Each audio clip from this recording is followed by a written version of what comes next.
Simple neck design చూపిస్తానండి ఈరోజు. నా దగ్గర 2 మీటర్స్ క్లాత్ ఉంది. ఇది 4 ఫోల్డింగ్స్ వేసుకోండి. టాప్కి ఇలాగే ఫోల్డింగ్ చేయాలి. ఇలా 4 ఫోల్డింగ్స్ వేసుకొని కట్ చేసుకోండి. అంచులు ఎగుళ్ళు దిగుళ్ళు ఉంటాయి కదండి, అవి నీట్గా ఫోల్డ్ చేసుకొని కట్ చేసుకోండి. నేను 2 మీటర్స్ అలాగే వేసేసాను. Chest, waste, hip, arm round అన్నీ రాసుకోండి. మీకు ఎంత మీ మెజర్మెంట్స్ ఎలా అయితే అలాగా. ఇప్పుడు నేను బోట్ నెక్ కట్ చేస్తానండి. దీనికి నా ఫుల్ షోల్డర్ వచ్చేసి 14, నేను 7 ఇంచెస్ పెట్టుకుంటున్నాను. అంటే ఫుల్ షోల్డర్ 14 కదా, 14లో బై 2 చేస్తే 7 వస్తుంది కాబట్టి ఫుల్ షోల్డర్ 7 పెట్టాను.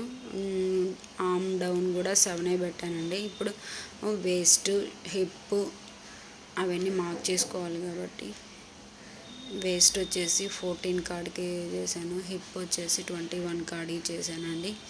అవి కంపల్సరీ చేసుకోవాలి. మీడియం సైజ్కి అయితే ఇవి ఖచ్చితంగా సరిపోతాయండి. ఇప్పుడు చెస్ట్, ఇప్పుడు షోల్డర్ వచ్చేసి నేను 3 ఇంచెస్ పెట్టుకుంటున్నాను. నాకు 3 ఇంచెస్ సరిపోతుంది. మీకు చిన్నది కావాలంటే 2 ఇంచెస్ పెట్టుకోండి. రిమైనింగ్ 4 ఇంచెస్ నెక్కి ఇప్పుడు ఇక్కడ కూడా 7 పెట్టేసుకోండి. అక్కడ కూడా 7 పెట్టేసుకుంటే మీకు స్ట్రైట్గా వస్తుంది. ఇప్పుడు వచ్చేసి చెస్ట్ మీ బై 4 చేసుకోండి. మీ చెస్ట్లో బై 4 చేసుకుంటే ఎంత వస్తే అంత చెస్ట్ పెట్టుకోండి. వేస్ట్ పెట్టుకోండి. హిప్ కూడా అంతే బై 4 చేసుకొని ఎంత వస్తే అంత పెట్టుకోండి.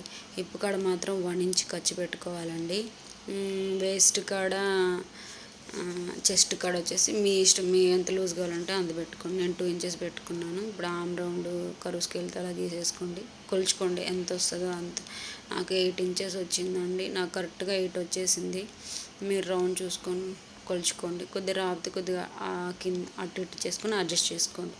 కింద వేస్ట్ సైజ్ ఎంత, హిప్ సైజ్ ఎంత వస్తుందో దానికి 1 కానీ 1.5 ఇంచ్ కానీ కింద మార్క్ చేసుకొని స్కేల్ సహాయంతో గీసుకోండి. అంతే అండి. కింద కరువు తీసుకోవాలి. తర్వాత షేప్ ఇచ్చేసేయండి. మనం డాట్స్ పెట్టుకున్నాం కదా, ప్రతి ఒక్క డాట్కి షేప్ ఇచ్చేసేయండి నీట్గా. అంతే అండి. మనం గీసిన దాని మీద కట్ చేసేసేయండి, సరిపోతుంది.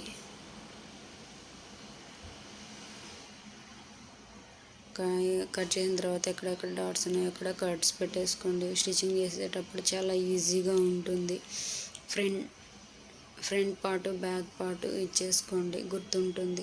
ఇప్పుడు ఫ్రంట్ పార్ట్ లో తీయాలండి. ఇది బోట్ నెక్ కాబట్టి ఈజీగా 75 పడుతుంది. తర్వాత లోతు తీసేసుకోండి, రాసుకోండి. ఫ్రంట్ బ్యాక్ మళ్ళీ మర్చిపోతారు. ఫ్రంట్ దాని మీద బ్యాక్ 2 వేసేసి మార్కింగ్ ఉంటుంది కదా, దాని మీదే ఈ రోలర్ సహాయంతో మార్క్ చేసుకోండి. మీకు స్టిచ్చింగ్ చేసే టైంలో ఈజీగా కింద కూడా మార్కింగ్ పడిపోతుంది, ఎందుకంటే ఇది సిల్క్ క్లాత్ కాబట్టి. ఇప్పుడు క్యాన్వాస్ తీసుకోండి. క్యాన్వాస్ తీసుకొని మీరు నెక్ డ్రా చేసుకోండి.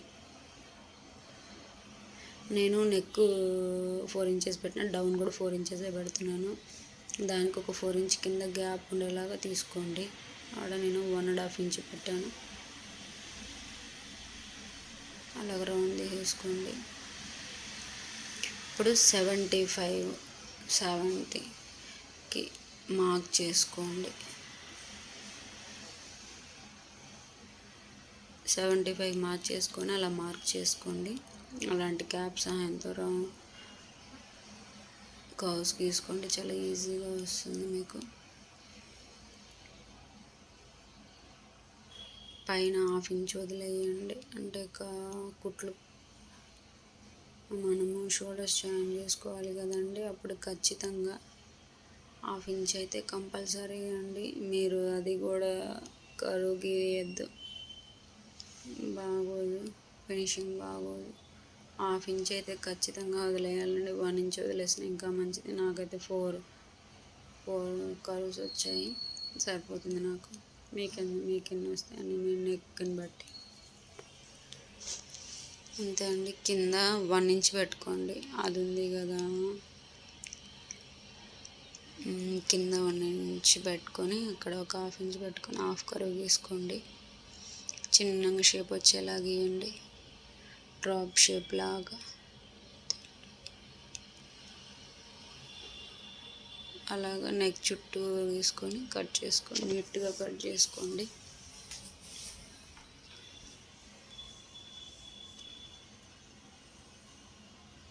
నీట్గా నిదానంగా కరుసు వచ్చేలాగా కట్ చేసుకోండి.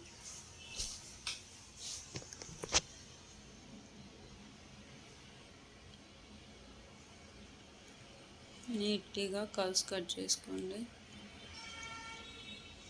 అంతే అండి. ఇంకా ఏమన్నా కొద్దిగా హెచ్చు తగ్గులు ఉంటే అవి సెట్ చేసుకోండి. నీట్గా వచ్చేలాగా కింద దానికి కూడా మార్కింగ్ చేసుకోండి, అప్పుడు ఈజీగా ఉంటుంది కుట్టేటప్పుడు. ఇప్పుడు క్లాత్ మీద పెట్టుకొని ఐరన్ చేసుకోండి, జరిగిపోకుండా పిన్స్ పెట్టుకోండి. మనం స్టిచ్ చేసేటప్పుడు క్లాత్ జరిగిపోకుండా పిన్స్ పెట్టుకోండి. ఇప్పుడు దాని మీదే స్టిచ్ చేయండి, బక్రం మీదే సైడ్గా స్టిచ్ చేయండి.